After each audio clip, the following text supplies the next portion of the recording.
SC ఎస్టీలను Jagan మోసం చేశాడని ఉండి టీడీపీ అభ్యర్థి రఘురామకృష్ణరాజు విమర్శించారు. పాలకోడేరు మండలం కుమ్మదవల్లిలో టీడీపీ కార్యాలయాన్ని ప్రారంభించారు. గ్రామానికి సుమారు 300 మంది రఘురామ సమక్షంలో టీడీపీలో చేరారు.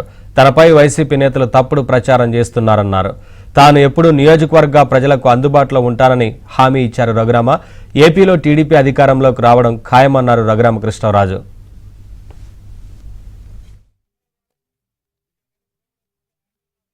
మీ పిల్లలు పుట్టిన బర్త్ సర్టిఫికేట్ మీద కూడా ఆడబొమ్మ ఉంటుంది. మీ పొలం మీద అర్హత హీ అని చెప్పి ఆడబొమ్మ ఉంటుంది. ఎక్కడ చూసినా వాడే వాడే వాడే వాడే.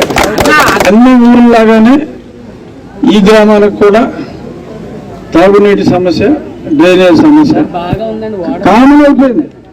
అసలు ఈ గ్రామం ఆ గ్రామం లేదు, అన్ని గ్రామాల్లో ఇది కామన్ అయిపోయింది. గతంలో విజయశ్వరం నుంచి పైప్ లైన్ స్కీమ్ని కమిషన్ల కోసం ఆపారు. ఆ స్కీమ్ని ఇమీడియట్గా మేము రామరాజు గారు, నాగరాజు గారు, మేమందరం కలిసి కూర్చొని ఒక 6-7 గ్రామాలకి ఒక కమిటీ, మనమే ఒక డెవలప్మెంట్ కమిటీ ఏర్పాటు చేసుకుని ప్రతి 6 వారాలకి లేదా 8 వారాలకి ఒక మీటింగ్, రెగ్యులర్ మీటింగ్ పెట్టుకుని ఏ ఊరు ఎంత ప్రోగ్రెస్